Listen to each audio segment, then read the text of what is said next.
എന്നെ പോലെ seconds car മേടിച്ച് നിങ്ങൾക്ക് പണി കിട്ടിയിട്ടുണ്ടോ? ഇല്ലെങ്കിൽ സെക്കൻഡ് ഹാൻഡ് കാർ എങ്ങനെ നോക്കി മേടിച്ചാലും പണി കിട്ടുന്ന പേടിയാണോ?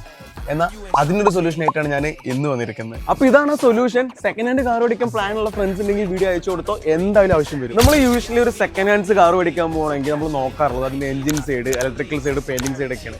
പക്ഷേ ഈ ഒരു മെഷീൻ നിങ്ങളുടെ കയ്യിലുണ്ടെങ്കിൽ ഇതിൻ്റെ മൈന്യൂട്ട് കാര്യങ്ങൾ വരെ ഡീറ്റെയിൽ ആയിട്ട് നോക്കാൻ പറ്റും. അപ്പോൾ എന്താണ് ഇതിൻ്റെ ഗുണം, ഈ ഒരു മെഷീൻ ഉപയോഗിക്കുന്നതിനുള്ള ഗുണം? ഈ മെഷീൻ ഉപയോഗിക്കുന്ന ഗുണം എന്ന് പറഞ്ഞു കഴിഞ്ഞാൽ രണ്ട് ടീംസിനായിട്ടാണ് ഗുണം. ഒന്ന്, വണ്ടി മേടിക്കാൻ പോണവർക്കുള്ള ഗുണം എന്ന് പറഞ്ഞു കഴിഞ്ഞാൽ ചെറിയ ചെറിയ മൈന്യൂട്ട് ആയിട്ടുള്ള ഇമ്പാക്ട്സ് ഉണ്ടെങ്കിൽ, വല്ല ഡീവിയേഷൻ മെഷർമെന്റിൽ വല്ല മാറ്റം ഉണ്ടെങ്കിൽ അത് അവർക്ക് കാണാം. ടയർ വെയർ, സസ്പെൻഷൻ, സ്റ്റിയറിംഗ്, ഈ വക കാര്യങ്ങളിൽ നമുക്കൊരു ഹെൽപ്പാവും. റിപ്പയർ ചെയ്യാനുള്ള ഓപ്ഷൻ ഉണ്ടോ എന്ന് നോക്കാം. റിപ്പയർ ചെയ്യാൻ ഓപ്ഷൻ ഇല്ലെങ്കിൽ വണ്ടി മേടിക്കാണ്ട് ഒഴിവാക്കാം.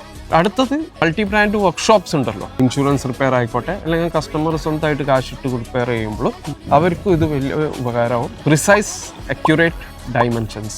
ഏറ്റവും ബെനിഫിറ്റ് എന്ന് പറഞ്ഞു കഴിഞ്ഞാൽ ഈ അണ്ടർ ചേസി മെഷർമെന്റ് ചെയ്യണതാണ്. സ്കാനിങ് റിപ്പോർട്ട് കിട്ടും, ബാറ്ററിയുടെ ഹെൽത്ത് റിപ്പോർട്ട് കിട്ടും. വണ്ടിയിൽ നിന്ന് വല്ലയിടത്തും ലീക്ക് ഉണ്ടോ എന്ന് നമുക്ക് വെള്ളം അടിച്ചു കഴിഞ്ഞാൽ കാണാനറിയാം. പക്ഷേ ഈ ടയർ വെയർ, സസ്പെൻഷൻ വേഗം റിപ്ലേസ് ചെയ്യേണ്ട ആവശ്യം വരുന്നത്, സൈഡ് വലിവ്, ഇതൊക്കെ ചെറിയ ഇമ്പാക്ട് കാരണം ഉണ്ടാവും. സൈഡിൽ റിപ്പോർട്ടിന്റെ ഒരു സൈഡിൽ കമ്പനി പറയണ മെഷർമെന്റ് ഉണ്ടാവും, മറ്റേ സൈഡിലും ഇതിന് ഇപ്പം മെഷർ ചെയ്ത് വരുന്ന വാല്യൂസ് ഉണ്ടാവും. അതിൽ വല്ല ഡീവിയേഷൻ ഉണ്ടെങ്കിൽ അത് നമ്മൾ കസ്റ്റമറിനോട് പറഞ്ഞ് റിപ്പയർ ചെയ്യാൻ പറ്റിയതാണെങ്കിൽ അവർക്ക് അത് റിപ്പയർ ചെയ്ത് മേടിക്കാം. ഇതിപ്പോൾ കേരളത്തിൽ നമ്മളാണ് ആദ്യമായിട്ട് സാധനം ഇറക്കിയിരിക്കുന്നത്. അതെ, ഇവിടുത്തെ ഡീലർ തന്നെ പറഞ്ഞിരിക്കുന്നത് കേരളത്തിലും തമിഴ്നാട്ടിലും ഫസ്റ്റ് മെഷീനാണ് നമ്മുടെ.